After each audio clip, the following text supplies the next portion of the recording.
Shalom. Saudara, Matius 6 ayat 34. Demikian firman Tuhan, sebab itu janganlah kamu khawatir akan hari besok. Karena hari besok mempunyai kesusahannya sendiri. Kesusahan sehari cukuplah untuk sehari. Amin. Demikian firman Tuhan. Saudara, tema firman Tuhan adalah hidup serasa ringan meski kesusahan datang. Saudara, Tuhan sudah mengatakan, kesusahan sehari cukuplah untuk sehari. Hari besok ada kesusahannya sendiri. Artinya memang tiap-tiap hari hidup manusia dilaluinya dan diwarnainya dengan kesusahan. Karena masalahnya, tekanan hidup mengakibatkan keluh kesah. Tetapi seperti siang disertai malam, demikian juga kesusahan. Tiap hari tentu disertai dengan pertolongan Tuhan. Saudara, Rasul Paulus juga mengalami. Dengar penuturannya.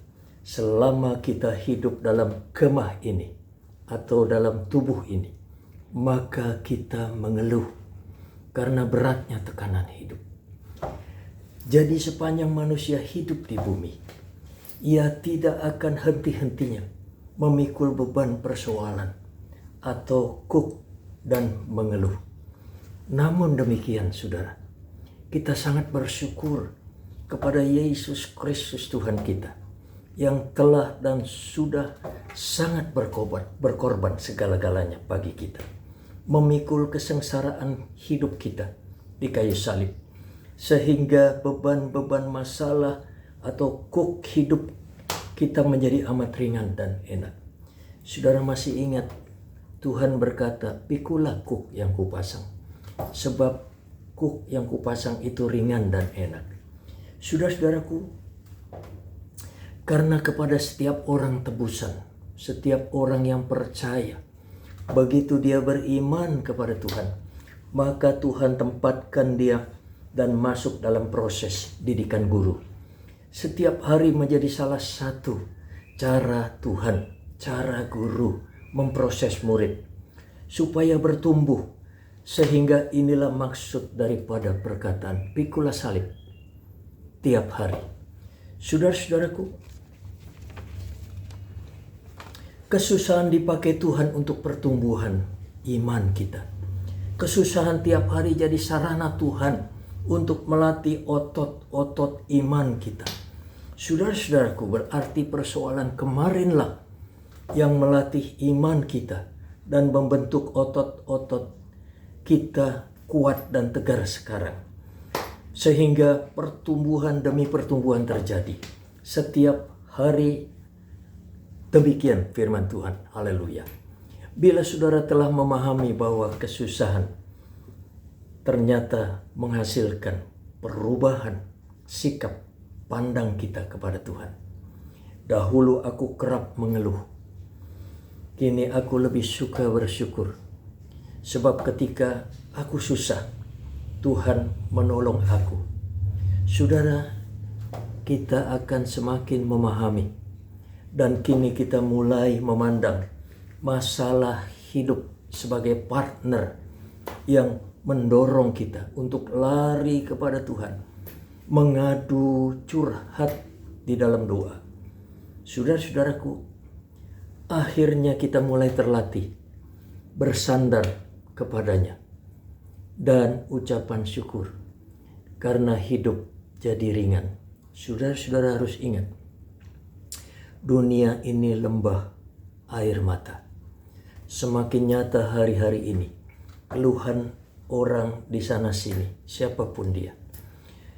COVID-19 makin mengancam, kelaparan, konflik rumah tangga, perceraian, stres, depresi muncul di mana-mana. Saudara, itu sebabnya kita harus kuat di dalam sikap pandang, di dalam pikiran. Saudara-saudaraku, sikap pandang yang kuat, pikiran yang kuat, datang dari iman yang kuat, dari iman yang teguh, yang kita bangun lewat firman Tuhan, yang Yesus proses setiap hari di dalam kehidupan kita tadi, menghasilkan otot-otot iman kita yang kuat. Saudara-saudaraku, menghadapi realita-realita hidup, kita harus mengalir percaya dan optimis, positif di dalam kita berpikir berpandangan. Sebab Tuhan kita Immanuel, Ia berdiri di depan bahkan menuntun hidup kita, berperang ganti kita. Saudara harus yakini janji-janji Tuhan itu. Sadari betul-betul kesengsaraan kita sudah dipikul oleh Tuhan di kayu salib. Saudara baca dalam Yesaya 53 ayat 4 yang Ia sudah genapi di dalam perjanjian baru. Kita harus memahami, kini aku masih punya beban masalah. Ya memang, tetapi ringan oleh karena kita berjalan bersama dengan Yesus. Yesus yang menaruh kuk di dalam hidup kita. Saudara-saudaraku, berbicara kuk, ada sebuah ilustrasi. 2 ekor kerbau dengan kayu lengkung, yaitu kuk yang ada di tengkuknya. Bersama-sama mereka membajak sawah. Saudaraku, ini ibarat kita berdua dengan Tuhan. Mulai jalan bersama, memikul beban hidup kita bersama. Tuhan pastinya yang memimpin.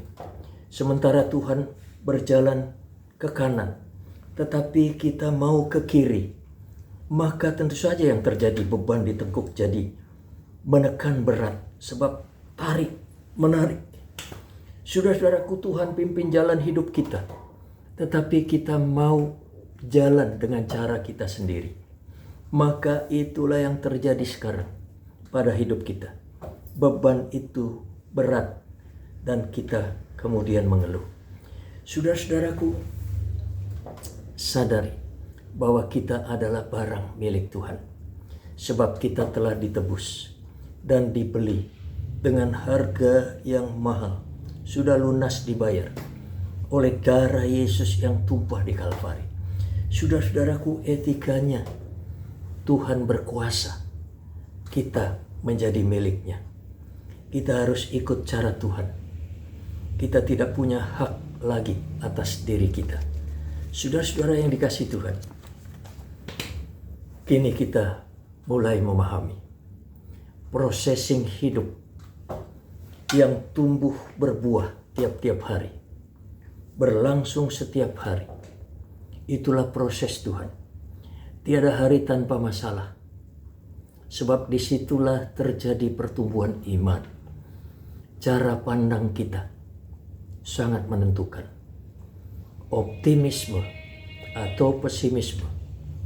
Jika kita optimis, kita mengalir berserah kepada Tuhan, maka yang kita rasakan hidup kita menjadi berbeda. Masalah begitu enteng. Kemarin aku full mengeluh, full keluh kesah.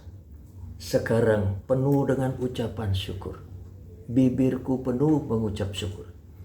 Sebab enjoy di dalam tuntunan Tuhan setiap hari. Haleluya. Saudara-saudaraku, kini aku tidak ngeluh lagi. Kini aku tidak susah lagi. Ngapain khawatir lagi? Ngapain takut lagi? Kita berani menantang badai, menyukai tantangan-tantangan hidup sebesar apapun. Saudara-saudaraku, saya mau mengajak saudara berdoa kepada Tuhan hari ini. Buat firman Tuhan yang mengingatkan dan mendidik kita sebagai murid. Mari kita bersama-sama berdoa. Haleluya. Bapa, terima kasih buat firman Tuhan. Kami diingatkan dan beroleh pemahaman. Banyak terima kasih buat korban Yesus. Itulah kunci dari semua kehidupan kami. Terima kasih kami mau mengalir jalan bersamamu. Tidak bawa cara kami lagi. Sebab hidup kami milik Tuhan. Kini ampuni kami bila kami kerap berontak. Tuhan, kuasailah dan bawalah kami pada rancangan damai sejahtera-Mu. Biar kamilah saksi yang melihat perbuatan Tuhan, mengubah hidup kami, saksi daripada perubahan itu sendiri. Terima kasih Bapa, ini doa kami di dalam nama Bapa, Anak, Roh Kudus. Nama Tuhan Yesus Kristus kami berdoa. Haleluya. Amin. Tuhan memberkati saudara. Haleluya. Puji Tuhan.